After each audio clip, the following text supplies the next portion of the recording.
నమస్తే, welcome to our channel. నేను మీ ప్రభాకర్. తెలంగాణలో కాంగ్రెస్ సర్కార్ ఏర్పడిన తర్వాత ముఖ్యమంత్రి రేవంత్ రెడ్డి గారి అధ్యక్షతన రాష్ట్ర పరిపాలన ఎట్లా ఉంది అని అంటే సింపుల్గా ఈ చిన్న తమ్ము చూడండి. విత్తనాల కోసం రైతుల కష్టాలు. నిజంగా మన రేవంత్ రెడ్డి చెప్పినట్టు ఆనాటి రోజులు తెస్తాడే అన్నట్టు ఒక పాట కాంగ్రెస్లో హైలైట్ అయింది కదా మొన్నటి వరకు. సో అదే దిశగా ఆనాటి రోజులు తెచ్చిన మన ముఖ్యమంత్రి రేవంత్ రెడ్డి సారు. నిజంగా చెప్తా ఉన్నాము, ఇవాళ గతంలో ఏదైతే తెలంగాణ రాకముందుకు మనకు విత్తనాల కోసం కావచ్చు, కరెంటు కోసం కావచ్చు, నీళ్ళ కోసం కావచ్చు, రైతుకు సరైన సదుపాయాలు ఏ విధంగా అందకుండా ఎన్ని కష్టాలు పడ్డారో, ఎక్కడ చూసినా కూడా రైతు ఏ విధంగా ఇబ్బంది పడ్డాడో మనం గతంలో తెలంగాణ రాకముందుకు చూసినాం. ఆ కాంగ్రెస్ పరిపాలనలో అప్పుడు రైతుల కోసం ఎట్లా ఉండే, మళ్ళీ రేవంత్ రెడ్డి సర్కారు వచ్చిన తర్వాత, మళ్ళీ తెలంగాణలో కాంగ్రెస్ సర్కారు వచ్చిన తర్వాత మళ్ళీ గోసపుచ్చుకుంటా ఉన్నారు రైతులని. ఇది ఎక్కడో కాదు, ఇది మన తెలంగాణలో పలు జిల్లాల్లో ఇలా రైతులు విత్తనాల కోసం ఇబ్బంది పడుతున్న పరిస్థితి మనకు కనిపిస్తూ ఉంది. అటు హైదరాబాద్ కావచ్చు, ఇటు ఖమ్మం కావచ్చు, లేకపోతే ఇటు సంగారెడ్డి కావచ్చు, ఈ జిల్లాలలో కూడా నిన్న విత్తనాల కోసం రైతులు కొట్టుకునే నేపథ్యం వచ్చింది. విత్తనాల కోసం ఏదైతే ఫర్టిలైజర్ షాప్ చుట్టూ తిరగడం జరిగింది. అక్కడ పోలీస్ యంత్రాంగం కూడా వచ్చి రైతుల పట్ల లాఠీ చార్జ్ చేయడం జరిగింది. ఇదేనా ఇందిరమ్మ రాజ్యం అంటే? ఇదేనా ప్రజాపాలన అంటే? ఇదేనా మీరు తీసుకొచ్చిన సురక్షితమైన పాలన, ప్రజాపాలన, ప్రజల కోసమే ఏర్పడిందని చెప్పిన ఈ మాటలేనా? రైతులను హింసించుకోవడమేనా మీరు చేసే ప్రజాపాలన? రైతులపైన లాఠీ చార్జ్ చేయడమేనా మీరు చేసిన ప్రజాపాలన? రైతులకు విత్తనాలు దొరకకుండా ఇబ్బంది పెట్టడమేనా మీరు చేసే ప్రజాపాలన? ఏం చేస్తూ ఉన్నారు ఈ కాంగ్రెస్ పార్టీ, కాంగ్రెస్ ప్రభుత్వం అధికారంలోకి ఏర్పడిన తర్వాత? అరే, దేశానికి అన్నం పెట్టే రైతులనే ఆదుకోలేని మీరు రాష్ట్రానికి ఇంకేం చేస్తారండి?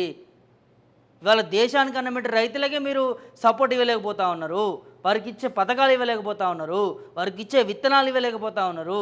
ఇక మీరు సురక్షితమైన పాలన చేస్తారంటే నమ్ముతారా? 100 రోజులు 6 గ్యారెంటీలు మన్ను పోసే అయిపోయా దాని పని. ఇప్పుడు మళ్ళీ ఆగస్టు 15 రుణమాఫీ చేస్తా, ఈ దేవుని మీద ఒట్టు, ఆ దేవుని మీద ఒట్టు అని చెప్తారు. అది కూడా అయిపోయానికి వస్తూనే ఉండే. ఇంకెన్ని రోజులు నమ్ముతారు మిమ్మల్ని ప్రజలను? రాష్ట్రానికి అన్నం పెట్టే, దేశానికి అన్నం పెట్టే రైతుల పట్ల ఇంత కక్ష సాధింపు చర్య ప్రభుత్వానికి ఎందుకు? మరి ఈ విధంగా ఇబ్బంది పడతా ఉన్నారు విత్తనాలు లేక, విత్తనాల కోసము. అంటే నకిలీ విత్తనాల కోసం ఇబ్బంది పడతా ఉన్నారు. నకిలీ విత్తనాలు వస్తూ ఉన్నాయి, పంట దిగుబడి రాదు, ఆ నకిలీ విత్తనాలను బ్యాన్ చేయాలని చెప్పి రైతులు డిమాండ్ చేస్తూ ఉన్నారు. దానిపైన పట్టింపు ఉండదు. విత్తనాలు దొరకట్లేవని చెప్పి డిమాండ్ చేసినా కూడా దానిపైన పట్టింపు ఉండదు. ఇవాళ జీలుకు సంబంధించిన ఆ విత్తనాలు కూడా దొరకని పరిస్థితి వచ్చిందంటే ఈ సర్కారు పరిపాలన, సర్కారు రైతుల పట్ల చేసిన మంచి పని ఏమైనా ఉందా అనేది సింపుల్గా అర్థమవుతూ ఉంది. రైతుల పట్ల ఏం చేస్తూ ఉందో జీలుగు విత్తనాలు కూడా దొరకని పరిస్థితి మనకు కనిపిస్తూ ఉంది. జీలుగు విత్తనాలే దొరకంది, ఇక పత్తి విత్తనాలు, సబ్సిడీకి సంబంధించిన విత్తనాలు ఎక్కడి నుంచి ఇస్తారు వీళ్ళు? ఎందుకు ఇంత కొరత ఏర్పడతా ఉంది విత్తనాలపైన? ఎందుకు ముందుగానే ప్రభుత్వం దీనిపైన చర్యలు తీసుకోలేకపోయింది? అంటే రైతుల పట్ల ఎందుకు ఇంత చిన్న చూపు చూస్తూ ఉంది? కేవలం ఎన్నికల కోసమైనా, కేవలం ఓట్ల కోసమైనా రైతులను వాడుకుంది ప్రభుత్వం. చిన్న విజువల్ చూపిస్తాను. నిన్న అడిగిన సంఘటన ఒకటి చూసినాక దాని తర్వాత దీని గురించి మళ్ళీ మాట్లాడదాం.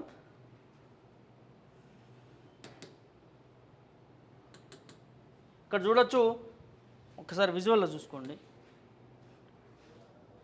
రైతన్నలు విత్తనాల కోసము ఏ విధంగా ఏదైతే జిరాక్సులు కావచ్చు, లేకపోతే వాళ్ళ ఖాతా బుక్ల జిరాక్సులు కావచ్చు, లేకపోతే సంచులు కావచ్చు, చెప్పులు కావచ్చు, ఆ రాళ్ళు పెట్టుకొని క్యూ లైన్లో రాళ్ళు పెట్టుకొని విత్తనాల కోసం అడుక్కునే పరిస్థితికి వచ్చింది ఈ పాలనలో, ఈ ఇందిరమ్మ పాలనలో, ఈ ప్రజాపాలనలో. చూడండి, అక్కడ విత్తనాల కోసం వెళ్తే ఫర్టిలైజర్ షాప్ దగ్గర పోలీసులు లాఠీ చార్జ్ చేసుకున్న పరిస్థితి.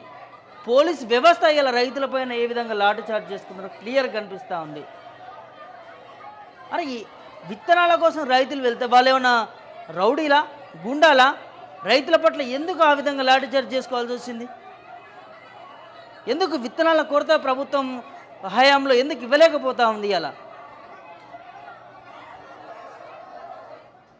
ఎందుకు ఈ విత్తనాలు ఇవ్వలేకపోతా ఉంది? ఇవ్వకపోగా రైతులని పోలీసుల చేత లాఠీ చార్జీలు చేపిస్తూ ఉంది. ఇది పద్ధతేనా ప్రభుత్వానికి? ఏనాడైనా చూసినామా? గతంలో మాజీ ముఖ్యమంత్రి కేసీఆర్ ఉన్నప్పుడు రైతులపైన లాఠీ చార్జ్ చేసిన సంఘటనలు పోలీసులు లాఠీ చార్జ్ చేసిన సంఘటనలు మనం ఏనాడైనా చూసినామా? గతంలో 10 ఏళ్ల పరిపాలనలో బీఆర్ఎస్ ఉన్నప్పుడు రైతులకి పోలీస్ లాఠీ చార్జీలు జరగడం చూసినామా? కరెంటు కోతలు చూసినామా? నీళ్ళ కరువు చూసినామా? రైతు బంధు ఇవ్వలేకపోవడం చూసినామా? ప్రజాపాలన గొప్పగా చెప్తా ఉంటారు కదా. గత పాలన కంటే మెరుగు పాలన చేయాలి కదా మీరు. అందుకే కదా మిమ్మల్ని గెలిపించుకున్నది. ఓన్లీ ప్రజలు పథకాలు మభ్యపెట్టి ఓట్లు వేసుకున్నారు తప్ప ఏం చేస్తూ ఉన్నారు ఇలా మీరు రాష్ట్రంలో? గీ రైతుల పట్లన మీరు మీ రాజకీయం గీ రైతుల మీద చూపిస్తారా? పోలీసుల చేత లాఠీ చార్జ్ చేపిస్తారా? ఇదేనా ప్రజాపాలన అంటే? రైట్, ఇదే అంశం పైన మనతో పాటు మాట్లాడడానికి ఆన్లైన్లో తీసుకుందాము రైతున్నాడు. ఆ జిల్లాకు సంబంధించి నిన్న ఏం జరిగింది, అసలు ఎందుకు లాఠీ చార్జ్ చేయాల్సి వచ్చింది ఈ పోలీసులు అనేది పూర్తి వివరాలు అడిగి తెలుసుకుందాం.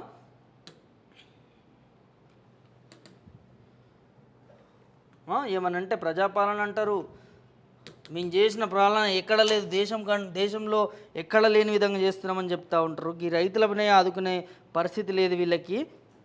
మాట్లాడమంటే గొప్ప మాటలు మాట్లాడతారు. అటు ఒక రైతుని తీసుకుందాం కాల్లో, మాట్లాడి మరిన్ని విషయాలు తెలుసుకుందాం. హలో నమస్తే అన్న, శ్రీనివాస మాట్లాడేది. శ్రీనివాస్ అండి. అన్న, మీరు ఒక రైతుగా నిన్న జరిగిన సంఘటన చూస్తూ ఉన్నారు. ఆ విత్తనాల కోసం ఏదైతే అక్కడ సంగారెడ్డి కావచ్చు, నిజామాబాద్ కావచ్చు, ఆదిలాబాద్ కావచ్చు, ఆ ఫర్టిలైజర్ షాప్ దగ్గర పోలీసులు లాఠీ చార్జీలు చేసుకోవడం జరిగింది. అదేవిధంగా విత్తనాల కోసం ఆ క్యూ లైన్లు కడతా ఉన్నారు. అసలు ఏం జరుగుతూ ఉందన్న అక్కడ? తెలంగాణకు దరిద్రం అంటుందండి. 10 సంవత్సరాలు తెలంగాణ సామాన్యంగా ఉండే, మంచిగా ఉండే, ప్రశాంతంగా ఉండే, రైతులకు అన్ని అందుబాటులో ఉండే. ఈ రోజు రైతులకు ఒక సంవత్సరం పట్టింది, రైతులకు దరిద్రం పట్టింది, తెలంగాణకి దరిద్రం పట్టింది. టైంకు ఇంతకు ముందు అన్ని లైన్ లేకుండా అన్ని ఇస్తుంటే 10 సంవత్సరాల నుంచి అన్ని లైన్ లేకుండానే వచ్చినాయి, సబ్సిడీలు వచ్చినాయి, అన్ని వచ్చినాయి. కానీ ఈ 6 నెలల్లో మా రైతులకు చుక్కలు చూపించిండు. గుంపు మెస్త్రి, కరెంటు లేదు, వాటర్ లేదు, ఎంత దారుణం అంటే దారుణం. రైతుల బతుకులు నాశనం చేసిండు, రోడ్డు మీద తీసుకొచ్చిండు. ఆత్మహత్యలు, ఇంతకు ముందు ఆత్మహత్యలు లేకుంటే ఇప్పుడు ఆత్మహత్యలు పెరిగినాయి. 6-7 నెలల నుంచి ఆత్మహత్యలు పెరిగినాయి. కరెంటు కోతలు, కరెంటు షాకులు, పాము ఘాటులు, తేలు ఘాటులు, ఇవన్నీ ఇప్పుడు స్టార్ట్ అయినాయి. రైతులకు దరిద్రం అంటే ఇది రేవంత్ రెడ్డి చేయబట్టి బాగా దారుణంగా ఉంది. ఎటు పోదామన్న నీళ్ళు లేదు. ఇంతకు ముందు మత్తడి పారుతుండే, చెరువుల నీళ్లు ఉంటుండే. ఇప్పుడు ఈ ఎండాకాలం కూడా అసలు చెర్లు ఎండిపోయినాయి, మత్తడి ఎండిపోయింది, బాయి ఎండిపోయింది. బోర్లు వేసడానికి పోతే బోర్లు సాధిస్తలేదు.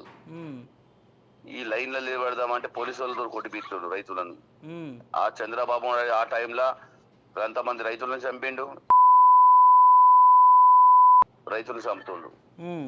రైతుకు బతకనీయడు, రైతులకు మోసం చేసుకుంటా. ఈ పని ఏంటంటే సంవత్సరం రాష్ట్రాన్ని మోసం చేసి రైతులకు రైతు బంధు ఇస్తాడు. ఇసుంటోడు ఏం సీఎం గారు అవుతారు? ఏం టాకింగ్ బరోబర్ లేదు, ఒక మాట బరోబర్ లేదు. ఓ రైతుతో ఎట్లా మాట్లాడాలి లేదు. రైతు బంధు అడుగుతా అంటే చెప్పుతో కొడతా అంటుండు. ఈ 2 లక్షల రుణమాఫీ అన్నాడు, 2 లక్షల రుణమాఫీ లేదు. నవంబర్ 10 ఇప్పుడు ఆగస్టు అన్నాడు. ఆగస్టులో ఏ ఆగస్టు, ఏ సంవత్సరం అని కూడా చెప్పలేదు. మళ్ళీ ఈ ఆగస్టు అయిపోయినా కంటే నీ ఇప్పుడు 15 ఆగస్టు చెప్పలేదు, వచ్చే 5 సంవత్సరాల తర్వాత ఆగస్టు అంటాడు కావచ్చు. అది మాటలు మారుస్తా ఉన్నాడు కదా. రుణమాఫీ అయినా కూడా డిసెంబర్ 9 అన్నాడు, 9 వాయి ఇప్పుడు 3 నెలలు 4 నెలలుగా వస్తా ఉండే. మాపినోడు ఏం చేస్తాడు? మాట మారుస్తూనే ఉంటాడు కదా. రాజ్యం నడపరానోడికి రాజ్యం ఇచ్చినాం మనం, ఓ దొంగకు మన రాష్ట్రాన్ని ఇచ్చినాం. రైతుల మీద గన్ను లేపినోనికే రాష్ట్రం ఇచ్చినాం మనం. మన బుద్ధి తక్కువై మనము తినే పల్లెంలా ఉంచుకున్నట్టు అయిపోయింది. అని ఓటేస్తే ఏదో బాగా చేస్తారు రైతులు, కానీ ఓటేస్తే ఆడు మా చెప్పుతో మాకే కొట్టుకు అన్నట్టు 2 చెప్పులు పాత ఇచ్చిండు. ఇప్పుడు చెప్పులు అరుగుతున్నాయి, ఆ ఎండలు నిలబడేస్తుంది విత్తనాల కోసం. ఆదిలాబాద్ అంత దారుణంగా కొట్టారు, ఆసిఫాబాద్ అంత దారుణంగా కొట్టారు, రంగారెడ్డి జిల్లాకు అంత దారుణంగా. ఈ లాఠీ చార్జ్ ఎందుకు చేస్తుండో అర్థమైతలేదు. విత్తనాలు లేవంటే లేవో, ఊరు వేసుకొని సాగుమంటే మేము చచ్చిపోతాం కదా. అట్లా అనొద్దన్న, మీకోసం కొట్లాడడానికి మేమందరం ఉన్నాం, ఖచ్చితంగా ప్రశ్నిస్తున్నాం. కానీ లాఠీ చార్జ్ చేసుకోవాల్సిన అవసరం ఏమొచ్చింది పోలీసులకి, అది రైతుల పైన? అదే అర్థమైతలేదు కదా. రైతులంటే ఆయనకి అంత ఎందుకు విషం? రైతుల మీద ఎందుకు ఇంత దౌర్జన్యం చేస్తున్నాడు? ఇప్పుడు దొడ్డు బియ్యంకి 500 బోనస్ అన్ని బియ్యంలో అన్ని అట్లోకి ఇస్తాడు. ఇప్పుడు దొడ్డు బియ్యం కాదు, సన్న బియ్యం, సన్న ఇస్తాడు మనిషి. అసలు సీఎం లేకుంటే అక్కడి నుంచి వచ్చింది ఉమ్, అసలు దొంగ కలర్ పెయింటర్ వాడు ఈ గంప మీద పొలంలో వచ్చి ఒకసారి పని చేసే గతంలో 3 ఎకరాలకి 3 గంటల కరెంటు సరిపోతుందని చెప్పి మాట్లాడినాడు ఇదే రేవంత్ రెడ్డి. అప్పుడు ఆడవాళ్ళు చెప్పారు కదా రాలను పంచాయతీ రారా తెలుస్తుంది అని. ఉమ్, ఏంటంటే 5 అన్నదమ్ములు పెట్టుకొని ఇప్పుడు కుటుంబ పాలన చేస్తుండు. ఇప్పుడు ఇంతకుముందు దూర పాలన ఉండే, ఆ ఇప్పుడు రెడ్డి పాలన వచ్చింది. దూర పాలనలో కొంచెం నీళ్ళని దొరికింది, ఇంత తిండి దొరికింది, అంత మంచి శాలంగా ఉన్నాం అందరం రైతులం. ఉమ్, కరెంటు బిరెంట్ అన్ని మంచిగా ఉండే దూర పాలనలో. ఈ రెడ్డి పాలనలో ఏంది అర్థమైతలేదు. ఉమ్, ఈ రెడ్ల పాలన ఇది మొత్తం క్యాష్ ఫీలింగ్ లేకుంటే ఇవి ఫీలింగ్ పెట్టుకొని ఇల్లు కొట్టుకోవాలి కానీ రైతులను సంపద ఏం లాభం. ఉమ్. రైతులు ఎవరిని ఏం మోసం చేశారు? రైతులు కడుపు మా కడుపులో ఉంటేనే కదా మీ కడుపులో పెట్టేది మేము. అంతేగా అన్న, మీరు లేకపోతే యావత్ సమాజం ఎట్లా బతుకుతుంది? ఇంతకు ముందు ఇప్పుడు ఒక 8-9 నెలల కింద బియ్యం ఎంత తక్కువ రేటు ఉండే. ఇప్పుడు గట్టిగా సన్న బియ్యం పాపం మిడిల్ క్లాస్ వాళ్ళు మొత్తం బతుకుదేరు. పాపం వాళ్ళు ఎక్కడి నుంచి కష్టపడతారు, మున్సిపాలిటీ ఎక్కడో కూడా పనిచేస్తారు. ఇలా బియ్యం కొనాలంటే 2000 బత్త అయిపోయింది, 25 కిలోల బత్త 7,000 రూపాయలు క్వింటల్ అయింది.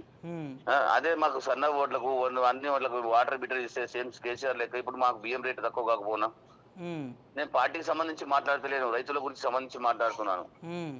బీజేపీ, బీఆర్ఎస్, ఇవి కాంగ్రెస్, ఇంకా సిపిఐ ఇవి కాదు. అవి ఇప్పుడు కాంగ్రెస్ లో తీసుకొచ్చి మళ్ళీ దొంగ మల్లిగాని పట్టిరు. ఆ దొంగ మల్లిగాడు ఇంతకు ముందు రైతుల గురించి బాగా మాట్లాడిండు. దొంగ నా కొడుకు, మా రైతులు ఉసురు కలిగి పోతాడు అని. ఎమ్మెల్సీ టికెట్ కాదు, దేనికి గెలవద్దు, సర్వనాశనం అయితే రైతులు పాపం కలిగి అటే వరంగల్ యాక్సిడెంట్ చచ్చిపోవాలాడు. అయ్యో అట్లా అట్లా అనొద్దన్న, మనము అసలు రాజకీయంగా ఏమైనా చేసుకొని కానీ రైతుల పట్ల మాట్లాడాలి. ఆయన మాట నమ్మి మేము ఓటేసినాం, మేము రైతులం మోసపోయినాం. ఆ మాట ఇప్పుడు మేము రైతులం బాధపడుతున్నాం. లాఠీ చేతి ఆడి క్యూనెస్ ఏది, ఆడేది అని మాటలు ఏవి. ఇప్పుడు ఇంత దారుణం జరుగుతుంది, ఒక్క మాట మాట్లాడతలేడు దొంగ మల్లిగాడు. చింతపండు నవీన్, ఆయన పేరేం నవీనో అర్థం కాదు. ప్రజల గొంతుకటగా అన్న తీన్మార్ మల్లన్న. ఏం ప్రజల గొంతుగా ఆయన గొంతులో నాది అని అత్తే ఒక్క నోట్ల రేవంత్ రెడ్డి ఏమైనా పెట్టు. ఇప్పటిదాకా ఒక మాట మాట్లాడితే రేవంత్ ఆత్మహత్యలు జరుగుతున్నాయి, కాలేజ్ అమ్మాయిలను రేపు చేస్తారు, అవి యాక్సిడెంట్లు అవుతున్నాయి, గిన్ని గానం జరుగుతున్నాయి, వాటర్ లేదు, కాళేశ్వరం ప్రాజెక్ట్ అన్నారు. కాళేశ్వరం ప్రాజెక్ట్ ఎందుకు ఆపారు? అది దాంట్లో సిమెంట్ బత్తాలు విమాన బత్తాలు వేసుకుని చేయొచ్చు కదా. కేసీఆర్ గారు అక్కడ స్టార్ట్ చేయగానే ఇక్కడ స్టార్ట్ అయినాయి నాగార్జున సాగర్ వాటర్ రైతులకు. ఇన్ని బాధలు మాకు రైతులకు ఎందుకు వస్తుంది? మాకు బాధ వస్తుంది. ఇప్పుడు ఆ కాంగ్రెస్ ఓటేసినాం అప్పుడు గింత మాకు మేము రైతులకు గింత ఇప్పుడు సాగు చేద్దామంటే నీళ్ళు లేవు. ఈ 3 గంటలు 4 గంటల కరెంట్ ఏమొస్తుంది? మళ్ళీ ఇప్పుడు ఇండలో 24 గంటల కరెంట్ ఉండే. పొద్దున కట్టెలు కొడుతారు, సాయంత్రం చెట్లు కొడుతారు, మధ్యాహ్నం స్తంభాలు కరెంట్ పోతుంది, ట్రాన్స్ఫారం పోతుంది. ఇది 10 సంవత్సరాలు లేక ఇప్పుడు ఈ కరెంట్ పోతలేంది. మా పిల్లలతో మేము బయట పనుడేంది, ఆ పురుగులు చూస్తుండేంది, మా హాస్పిటల్ పాలు అవడేంది. మేము మా రైతులకు ఆ పొలం కాడ పోదామన్నా సుఖం లేదు, ఇంటికి వచ్చి కొంచెం ఆరాం చేద్దామన్నా సుఖం లేదు. ఇప్పుడు కరెంట్ ఎప్పుడు పోతుంది అని పొలం కాడ పోడవుతుంది. పొలం కాడ పోతే పాము కుడతాయా ఏం కుడతా అది లేదు. ఇంకొక నెల పోతే ఇక వర్షాకాలం ఇంకెన్ని మాకు ఉంటామో పోతామో తెలుసలేదు. మొత్తానికి ఏం చెప్పదలుచుకున్నాను రైతుల పట్ల? నువ్వు ఒక రైతుగా ఏంది ఇప్పుడు మీకు విత్తనాల కొరత జరుగుతూ ఉంది, అటు రైతు భరోసా అన్నారు, అది ఇంతవరకే లేదు, 2 లక్షల రుణమాఫీ అంటున్నారు, అది ఇప్పుడు మరి 15 ఆగస్టు వరకే చేస్తామన్నారు. సో ఇవన్నిటిని చూస్తూ ఉంటే కాంగ్రెస్ పాలన పైన నువ్వు ఒక రైతుగా ఇప్పుడున్న పరిస్థితుల పట్ల నువ్వు ఏం చెప్తావు అన్న? ఏం చెప్పేది ఉందన్న, ఇక ఊరి వేసుకుని సచ్చుడు, లేకుంటే రోడ్డు మీదకి వచ్చి కూర్చున్నాడు పిల్లలతోటి. అందరం ఉరి పెట్టుకున్నాడు అయితే కావచ్చు. రైతులకు ఉరి పెట్టుకునే పరిస్థితి తీసుకొచ్చిండు. కొత్త రోజులు తెస్తానంటే పాత రోజులు మళ్ళీ తీసుకొచ్చి ముంగడ పెట్టిండు. ఇంకా చూస్తాం, మా ఓపిక చాలా మంచిగా ఉంటది. ఎంత దుంతామో ఎన్ని రోజులు కూర్చుంటామో పండేదాకా కూర్చుంటాం. గట్లే పండేదాకా కూర్చుంటాం. ఇంకొక నెల చూస్తాం, నెల కాకపోతే మాకు ఇంకో 2 నెలలు ఉంటుంది కావచ్చు. ఆయనకైతే మాట మార్చడానికి ఉంటుంది. కానీ మేము రోడ్డు మీదకి వచ్చినామంటే దొరికిన ఏం చేయాలో అది చేస్తాం. ఓకే అన్న, మీకు ఖచ్చితంగా మీ పట్ల కూడా మీడియా కూడా ఉంటుంది. మీకు ఏదైతే ఈ చెప్పిన భరోసా పథకాలు ఉన్నాయో ఖచ్చితంగా రైతులకి చేకూర్చే వరకు మేము కూడా మీడియా తరపు నుంచి మీరెట్టు కూడా మీ రైతుల కోసం ఖచ్చితంగా కొట్లాడుతుంది అన్న. థ్యాంక్ యూ అన్న, మీ రైతుల ఆవేదనను మాతో షేర్ చేసుకున్నందుకు. చూశారు కదా ఒక రైతు ఆవేదన. నిజామాబాద్కి చెందినటువంటి శ్రీనివాస్ అనే ఒక రైతు మనకి మొన్న ఏదైతే ఆ సంఘటన పైన అన్న నేను మాట్లాడతానో నన్ను కాల్లోకి తీసుకోండి అంటే ఇవాళ మాట్లాడడం జరిగింది. సో క్లియర్ కట్గా అర్థమవుతా ఉందిగా రైతు ఆవేదన. ఏం చెప్తా ఉన్నాడు? గతంలో మాకు కరెంటు కానీ నీళ్లు కానీ సఫిషియెంట్గా వచ్చేది, మేము పంటలు పండించుకునేది.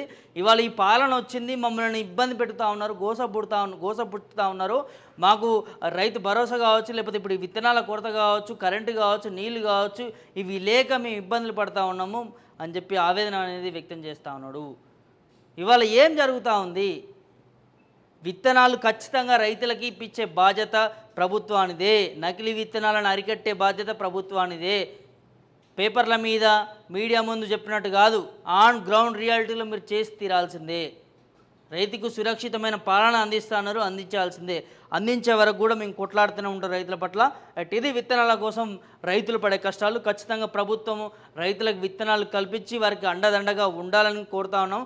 లేని ఏడా ఖచ్చితంగా ప్రశ్నిస్తూనే ఉంటాం రైతులు.